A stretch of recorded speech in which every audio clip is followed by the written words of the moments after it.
Kembali Tim Jimat punya cerita. Cerita ini ditulis oleh Abidin Ubaidillah dengan judul Santet 7 Layar, seri yang ke-8.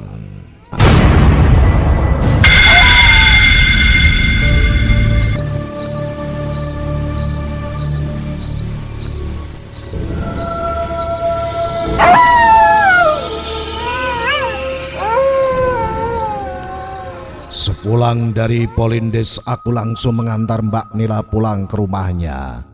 Aku juga menolak halus saat ditawarinya untuk makan siang, sebab aku memikirkan keadaan Hera. Kalau aku terlambat, bisa-bisa dia sudah pulang duluan. Makanya selesai basa-basi sebentar, aku buru-buru pamit. Aku sangat bersyukur saat sampai di puskesmas. Ternyata Hera masih menungguku. Meski tampangnya setengah cemberut saat melihatku datang dengan mengendarai motor Mbak Nila, tapi aku pura-pura cuek saja. Malah aku pasang muka senyum. Gak lama kan? Apa yang abang bilang kan tepat, cuma 2 jam. Ucapku sebelum keduluan dia yang protes. Sudah lupa janji sama istri muda. Saking sibuknya dengan istri tua. Nasib. Aku mau tak mau jadi ngakak sendiri mendengar gerutuan Hera. Sebab kalau dipikir-pikir memang iya, aku seperti sedang sibuk mengatasi 2 orang istri yang lagi ngambek. Ayo kita pulang sayang, ajakku pada Hera. Sambil tawa kecilku masih saja terdengar, Hera pun mencibir ke arahku. Naik motor itu? Ih, ora sudi. Hera menolak ajakanku. Loh, terus bagaimana? Tanyaku bingung. Mungkin dia gengsi karena naik motor milik seterunya. Terserah, pokoknya Hera nggak mau naik motor itu. Titik. Jangan gitulah. Nanti gak enak dilihat orang. Kan lucu kalau Hera jalan kaki, aku naik motor sendiri. Tentara banget, kayak lagi ngejar-ngejar pacar yang lagi ngambek. Terserah. Pokoknya Hera nggak mau naik motor itu, titik. Saut Hera yang ngotot dengan pendiriannya. Ya sudah, ntar abang tukar motor dulu dengan Mas Kanto, ujarku yang akhirnya menyerah juga dengan gadis keras kepala ini. Untungnya Mas Kanto belum pulang, jadinya aku bisa pinjem motornya dulu. Meskipun nantinya aku jadi bolak-balik ke puskesmas mengembalikan motor Mas Kamto dulu, baru pulang lagi ke rumah dengan motor Mbak Nila. Beginilah kalau wanita sudah saling mengeluarkan egonya masing-masing. Sepanjang perjalanan kami dari puskesmas di rumah dinas, kami tidak banyak bicara. Selain perut memang sudah keroncongan, aku juga masih sebel karena harus bolak-balik. Meski jaraknya tidak begitu jauh, tapi cukup merepotkan juga. Abang sudah makan? Tiba-tiba Hera membuka suaranya dan bertanya pada aku. Belum. Emangnya sudah makan di mana? Ya, mana tahu makan di rumah istri tua. Aku lagi-lagi jadi ketawa sendiri. Bener kan? Apanya yang benar? Belum. Abang justru mikirin kamu. Takut kelamaan nunggu. Makanya abang tolak ajakan Mbak Nila untuk makan siang di rumahnya. Ya sudah, kalau begitu kita ke warung Bu Yuli saja. Beli gado-gado saja. Hera tadi pagi gak sempat masak. Dasar cewek pemalas. Tadinya abang kira mau makan di rumah istri muda. Kali ini aku yang bercanda. Hera pun jadi tertawa. Tawanya sangat lepas. Baru kali ini aku melihatnya tertawa begitu. Biasanya Hera hanya tertawa sekedarnya saja, atau paling-paling cuma tersenyum.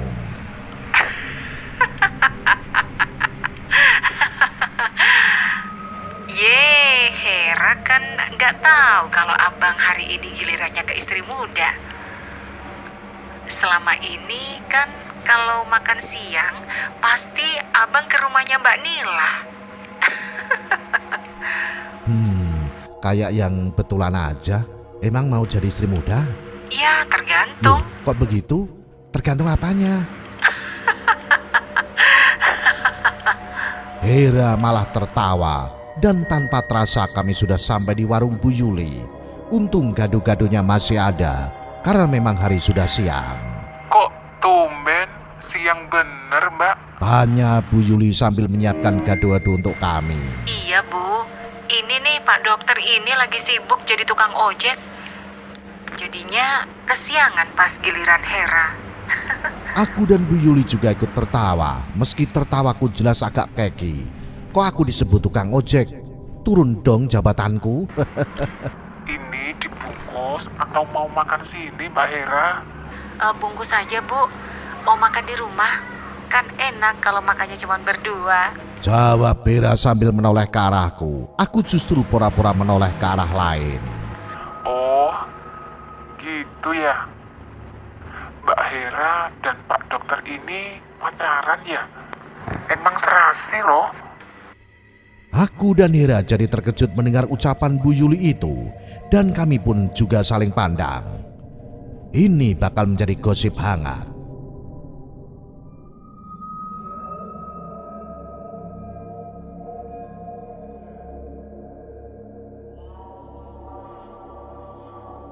Saat kami sampai di rumah dinas, aku langsung kembali lagi ke puskesmas.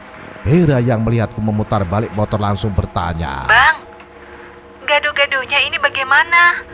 Abang mau makan sama-sama atau nanti makan di rumah abang sendiri? Tunggu aja, abang cuma balikin motor Mas Kamto sebentar. Nanti kita makan sama-sama. Aku memang sudah lapar, maunya sih makan dulu. Tapi aku takut nanti Mas Kamto terlalu lama menunggu. Hera mengangguk dan aku langsung meluncur kembali lagi ke puskesmas. Tapi saat aku memasuki halaman puskesmas, aku melongo kaget. Mbak Nila sudah berdiri dengan tatapan tajam ke arahku. Dengan gusar aku memakir motor Mas Kamto, kemudian buru-buru mendekati Mbak Nila. Oh, jadi begitu cara Pak Dokter mempermainkan perempuan? Ucap Mbak Nila ketus bahkan setengah berteriak. Loh, maksud Mbak apa?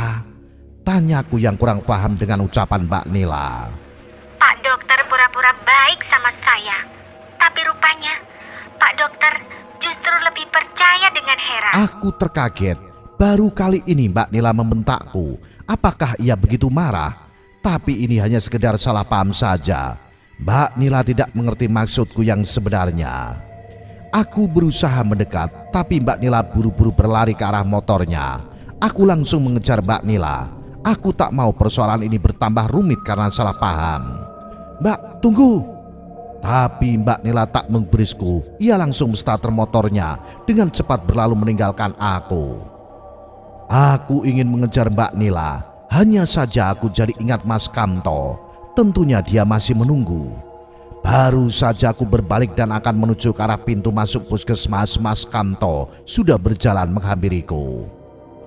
Dikejar saja, Dok. Mbak Nila marah tuh tampaknya. Aku ragu-ragu. Apa Mas Kamto tahu semuanya? Atau mungkin Mbak Nila tadi sempat ngobrol dengan Mas Kamto? Sudah, jangan mikir kelamaan. Buruan dikejar Pak Dokter. Ulang Mas Kamto. Tapi ada senyuman di bibir Mas Kamto. Begitulah kalau punya pacar ambekan. Mbak Nila cemburu tuh saat tahu Pak Dokter nganterin Hera pulang tadi. Mas Kamto mengira Mbak Nila itu pacarku dan sekarang lagi ngambek gara-gara aku mengantar Hera pulang. Mau tak mau aku jadi ikut tersenyum sambil garuk-garuk kepala yang gatal. Jadi Mas Kamto bagaimana pulangnya? Nanti anak saya yang jemput. Pakai saja motornya Pak Dokter. Makasih Mas. Lalu aku buru-buru mengejar Mbak Nila yang sudah kabur dari tadi. Sampai di rumah Mbak Nila rupanya dia belum sempat masuk ke rumah. Saat itu dia masih berada di teras rumah. Tapi saat melihatku datang buru-buru ia membuka pintu. Dan melihat hal ini dari jauh aku sudah berteriak. Mbak Nila, tunggu dulu. Mbak Nila menoleh ke arahku. Tatapannya begitu tajam dan menusuk. Seolah ada kemarahan yang teramat sangat ingin ia utumpahkan. Aku segera menghampirinya. Sabar Mbak, dengar dulu penjelasan saya. Tidak perlu penjelasan lagi. Semuanya sudah jelas. Maaf, Saya mau istirahat. Silahkan Pak Dokter pulang saja. Aku akhirnya menghela napas panjang. Tidak ada gunanya ngotot menjelaskan semuanya. Lebih baik membiarkan Mbak Nila tenang. Mungkin nanti setelah emosinya mereda dia akan bisa mendengar penjelasanku. Baiklah, maaf kalau saya mengganggu Mbak. Permisi, ucapku seraya berjalan meninggalkan Mbak Nila. Tapi saat aku baru saja naik ke atas motor, terdengar Mbak Nila bicara setengah berteriak. Katakan sama Hera, santet akan dibalas dengan santet.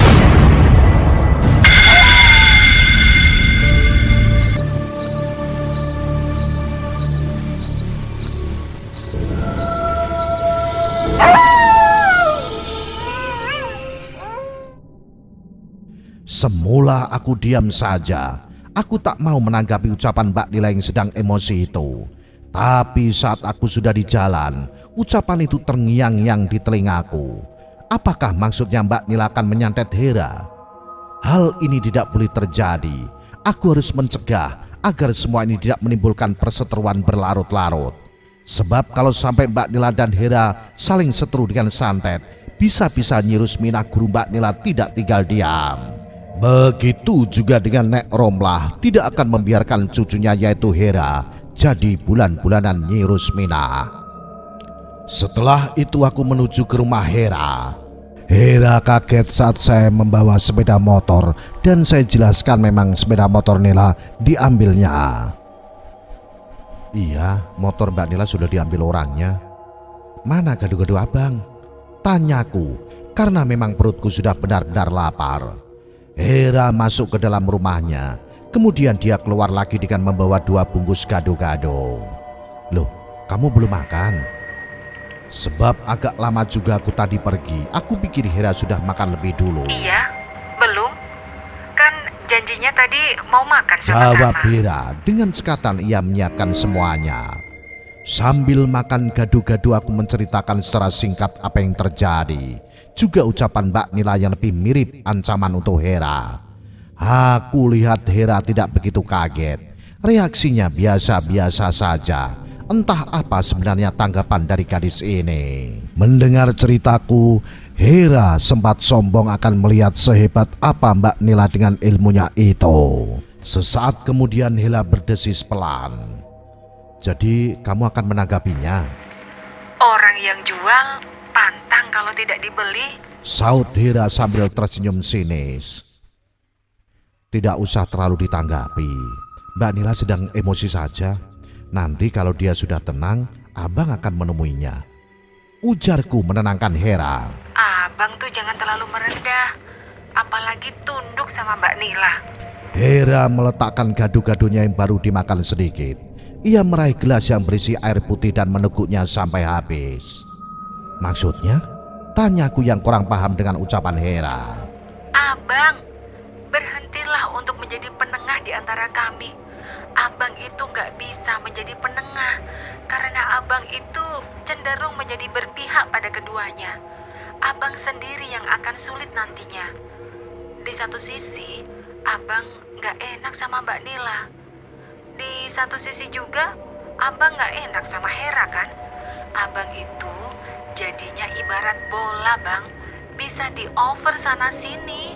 Lantas kalau abang tidak bersikap seperti ini, mungkin sudah dari kemarin-kemarin kalian sudah baku hantam.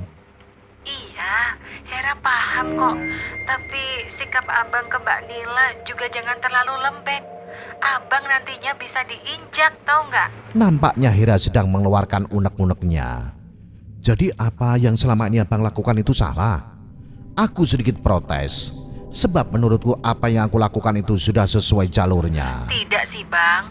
Tapi hanya saja abang tuh kesannya seperti memberi harapan ke semua orang. Memberi harapan? Tanyaku yang kurang paham dengan maksud Hera. Iya abang ini abang tuh pura-pura bodoh atau memang tukang PHP sih? Kali ini Hera bicara dengan nada agak jengkel. Matanya agak melebar saat melihat ke arahku. Bibirnya juga mengerucut. Oh itu, abang rasa sikap abang biasa saja. Dan abang sama sekali tidak memberi sinyal-sinyal tentang perasaan abang. Nah, disitulah salahnya laki-laki itu bang. Wanita itu peka terhadap rasa, sikap, dan kata-kata dari seorang laki-laki. Apalagi jika laki-laki itu sudah punya arti khusus baginya. Jujur saja ya Bang, sikap dan perhatian Abang sama Mbak Nila selama ini itu bisa diartikan lain Bang. Begitu juga perhatian Abang ke Hera sendiri. Jadi maksudnya alasan itu yang membuat kamu mau mengguna-gunai Abang? Abang salah. Salahnya di mana? Kalau Hera betul-betul ingin mengguna-gunai Abang. Dari dulu sudah Hera lakukan Bang. Tapi ternyata tidak kan? Lantas peristiwa malam itu? Tanyaku menuntut penjelasan Hera. Apa yang Hera lakukan malam itu justru sebenarnya ingin melindungi Abang. Abang sedang dalam pengaruh satu kekuatan besar yang bisa menjungkir balikkan pikiran Abang. Makanya Hera terpaksa melakukan hal itu. Aku menatap Hera lekat-lekat, antara percaya dan tidak. Padahal malam itu dia sendiri yang mengatakan bahwa guna-guna itu ditujukan padaku. Lantas kenapa hari ini dia berkata lain? Abang boleh tidak percaya lagi dengan yang Hera katakan. Tapi nanti Abang akan tahu sendiri. Dan Abang jangan kemana-mana nanti malam. Hera akan buktikan semuanya pada Abang. Kamu akan melakukan santet lagi? Kali ini akan ada perang santet antara Hera dan Mbak Nila. Jawab Hera tenang tanpa beban. Kamu gila? Kamu lupa kalau Mbak Nila itu dilindungi sama gurunya Nyi Rusmina? Hera nggak takut Bang. Tenang saja. Buktinya waktu itu saja Hera bisa mengatasi mereka. Kali ini Hera menjawab dengan keyakinan yang tinggi. Aku jadi merinding. Melihat orang yang melakukan ilmu santet saja sudah membuatku bergidik. Apalagi nih perang santet. Mungkin aku sudah berada di tempat yang salah, tapi terlambat untuk keluar dari persoalan ini. Tapi Abang tak ingin terjadi apa-apa di antara kalian berdua. Toh masalah ini masih bisa diselesaikan baik-baik toh. Bukan dengan jalan hukum yang gak bener ini. Hera memandang serius padaku.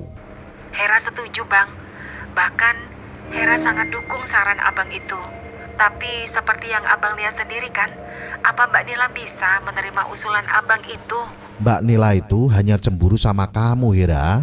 Iya, tapi apa lantas cemburu itu bisa jadi alasan untuk menyingkirkan saingan demi mendapatkan orang yang kita suka dengan cara-cara yang tidak lazim? Kalau mau bersaing, ayo bersainglah secara sehat. Jawab Hera santai. Dalam hal ini aku memang lebih mendukung Hera. Pikirannya lebih bisa menerima realita, tidak hanya mengedepankan emosi dalam menghadapi persoalan.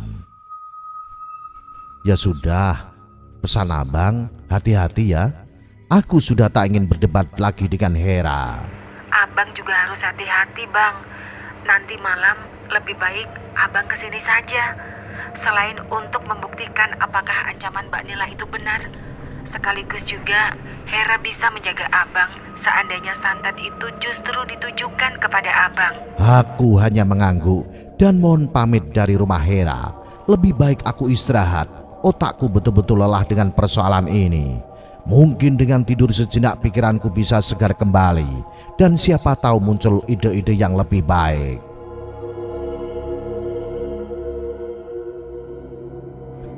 Setelah sampai di rumah, aku langsung rebahan mencoba memejamkan mataku.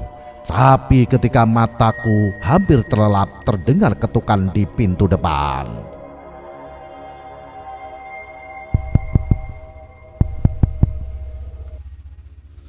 Dengan rasa malas aku berjalan dengan gontai ke arah pintu dan membukanya.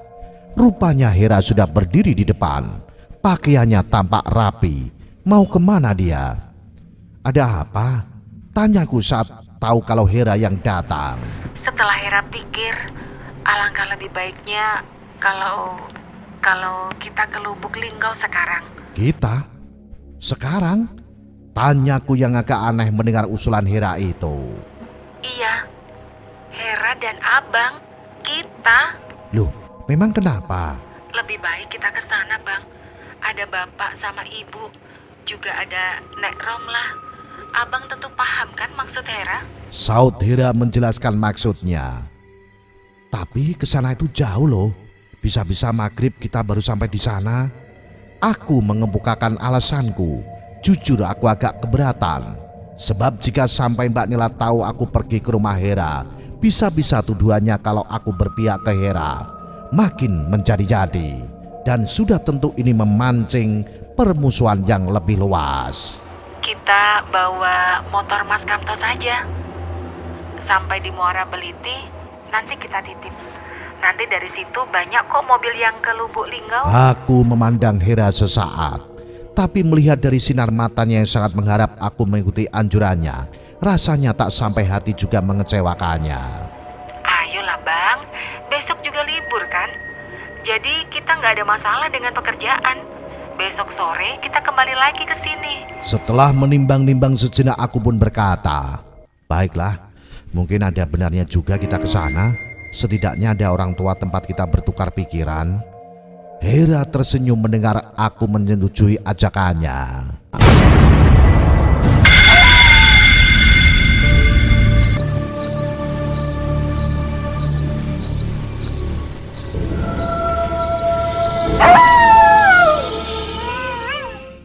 Kami sempat mampir dulu ke rumah Mas Kamto. Selain minta izin pinjam motornya, juga memberitahukan kalau aku sedang tidak di tempat. Jadi jika terjadi apa-apa bisa langsung menghubungi Pak Imron atau yang lainnya. Mas Kamto cuma tersenyum-senyum saja saat melihat aku pergi berdua dengan Hera. Semoga saja Mas Kamto tidak mikir panjang dan macam, apalagi setelah kejadian Mbak Nila yang ngambek siang tadi.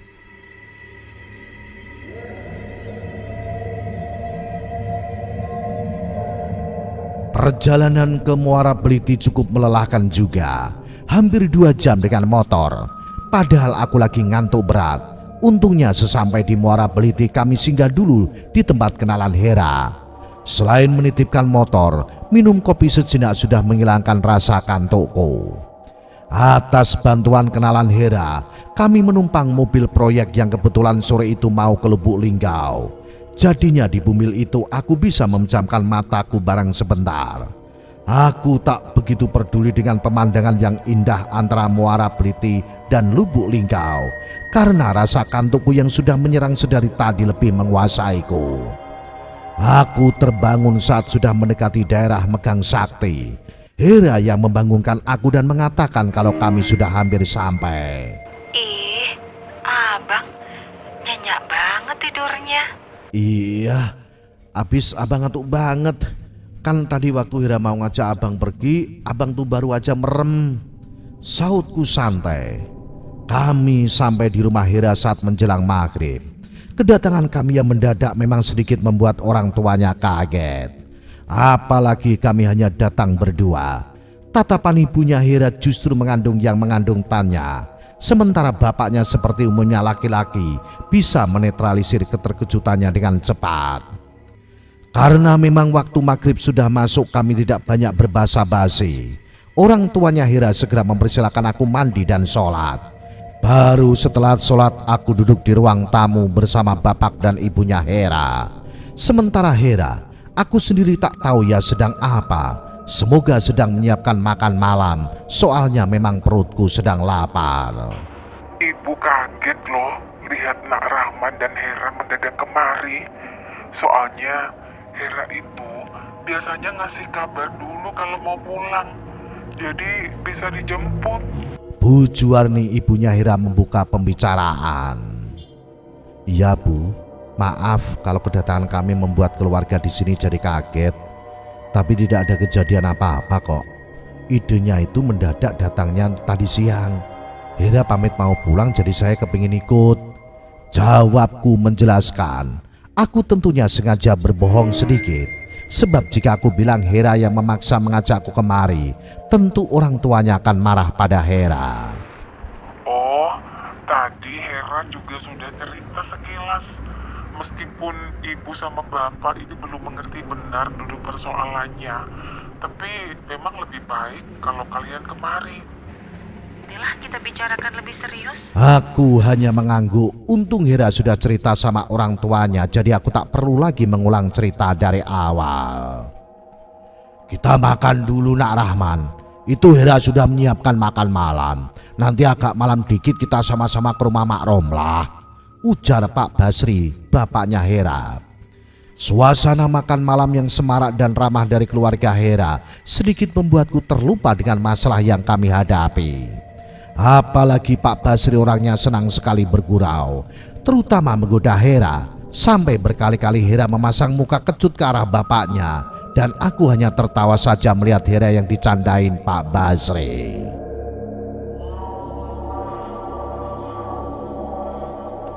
Sesuai dengan apa yang telah kami sepakati, setelah makan malam dan santai sejenak untuk sholat Isya, kami pun pergi ke rumah Nek Romlah. Kali ini bapak dan ibu Hera pun ikut. Mereka tidak mau lepas tangan begitu saja dengan masalah yang menimpa putri mereka.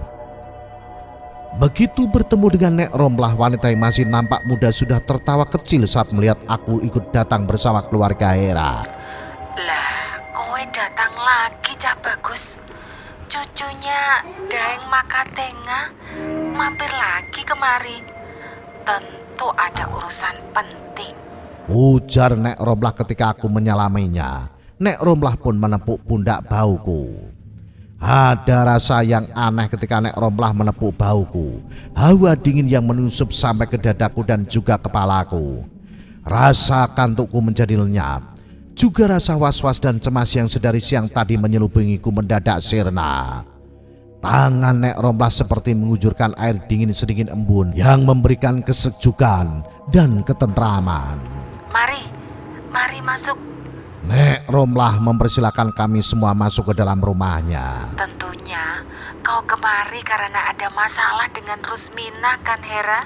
Tanya Nek Romlah yang ditujukan pada Hera. Aku pun terkaget. Kami baru saja sampai dan belum ada yang cerita.